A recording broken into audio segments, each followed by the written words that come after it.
Hey, Shine Living community. We're Jessica and Jill, the Shine Sisters, and this is our Shine Living Room podcast.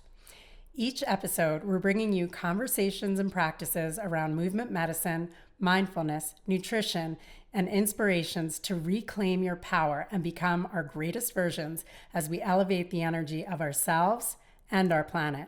So let's dive in to energize, nourish, and awaken together. Supernova. Hi guys, Jill here with Shine Living Community, and I want to talk to you about how we can still socially drink when we're in our menopause years as we get older without feeling the hangover, the anxiety, the tired the next day, or even in the middle of the night. So I consider myself a bit of an expert around this, and the reason why is because my sisters and I owned and ran restaurants for over 23 years in Boulder, Colorado. So I've definitely done and seen a fair share of socially drinking in my life.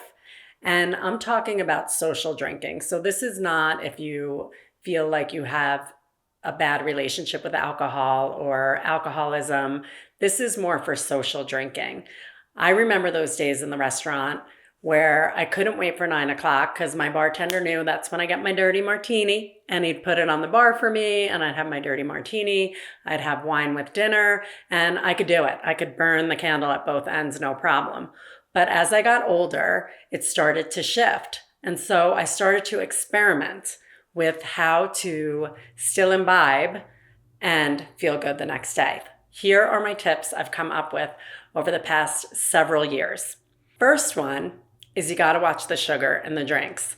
So for instance, margaritas, love them, but there's a lot of sugar. And even if you order a skinny margarita, it still tends to have a lot of sugar in it because they put the fake lime juice in it or the Grand Marnier or whatever it is, the triple sec might be in there, and it's a headache waiting to happen.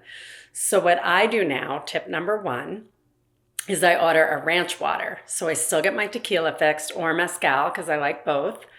But instead of all the other mixers, they use soda water and fresh lime. And I always say, with the fresh lime, right? Just to make sure. And then here's what I do. I add some electrolytes. And I will put in the show notes some electrolytes I like, but there's some that are like orange flavored or even strawberry flavored. So I make my little orange or strawberry flavored margarita that way. And so as soon as the server walks away, I drop in my little electrolyte and boom, I have a drink where I'm actually hydrating, getting some fluids in there while I'm having my tequila. The other thing is I watch the time. So I'm a big fan of happy hour these days. So if it's 9 o'clock at night and I have a drink in my hand, it's usually bad news bears the next day. So I usually drink somewhere between like say 4 o'clock and like 7 or 8 o'clock. And I really keep it to 1 or 2 drinks. And the reason why I do both of those things is so my body can metabolize the alcohol before I go to bed. So I'm not waking up in the middle of the night feeling like crapola or feeling like shit the next morning. So time and how many. So for me these days, I can only do 1 to 2 drinks and really about, I would say, at the most like 3 times a week. But that's fine for me. So I pick and choose and I try not to do it multiple nights in a row. So the other thing is, as I went into my menopause years, I really had a hard time with red wine. This may or may not be true for you, but white wine works for me. So red wine tends to have a higher alcohol content, more histamines. And for me, white wine works so much better. And I actually add some ice to it as well. And I call it my little white wine spritzer.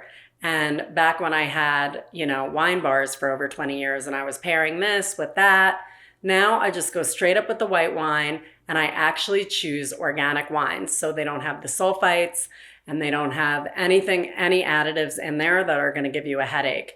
If you really like your red wine, but it gives you a headache, I would suggest trying it with a little bit of ice. I remember my dad walked into my wine bar and he ordered his red wine with ice and I was like mortified.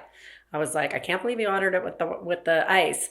And now I joke that Pop, as we call him, he had it right. The ice in the wine, it helps just dilute it ever so slightly, and it really helps with the hangover the next day, not having one. So another thing that's important is to eat when you are drinking, because if we're eating on an empty stomach and we're just using the alcohol as our meal, which believe me, I've done many times, does not work. So what really works well is high fat, high protein. And so I choose wisely when I eat, and I love to have cheese with my wine. I love to have cheese with my margaritas. So I make sure that I eat plenty of fats, plenty of good protein, and that really helps absorb and also metabolize the alcohol in your body. Trust me, so worth it. And the other thing is make sure you're hydrating. So I know we've probably heard this, to hydrate while we're drinking. What I've learned is you really have to start hydrated. So it's not just having a drink of alcohol and then a drink of water. It's more like starting the evening when you start having your alcohol by being hydrated. So I'll even have a little electrolyte in my water before I start the night, and then I'll have a drink and then make sure to have some water after, because it really helps it move through your system. So I know I said it already with the organic wines, which doesn't have a lot of the crap in it, but quality matters even when you're picking your liquors too.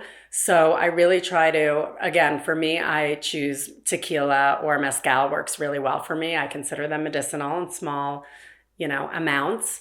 But, with your vodka or whatever it is you're drinking, think about quality. Because if there's a lot of additives or sulfites or added sugars in there, which believe me, having had beverage companies and ran bars for over 20 plus years, there's a lot of crap and a lot of things. So you got to look at the labels. Sometimes I'll even look at the company and kind of research the company a little bit, because I really like to vote with my dollars and support companies that are creating products with integrity. But it really matters, because what you put in your body is what you become. So I choose organic wines. I look at, how they source and different liquors and things like that. And ones that are sourced, that are family owned, that source really well, are ones that I really choose. And it really makes a difference as well. So quality matters.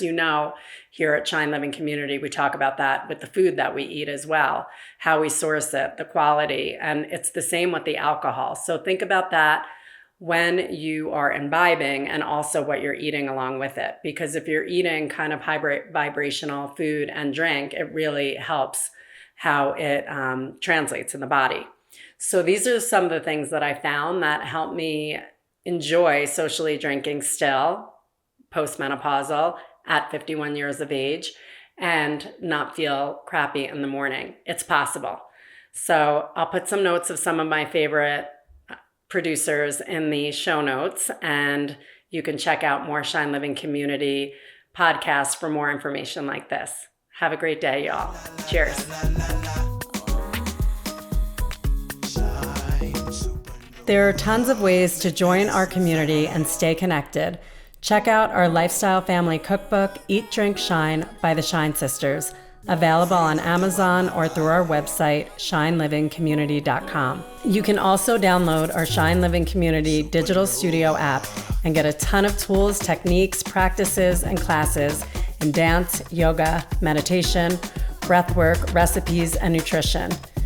Check it out for a free 7 days, rent it by the class, or get an all-access monthly membership.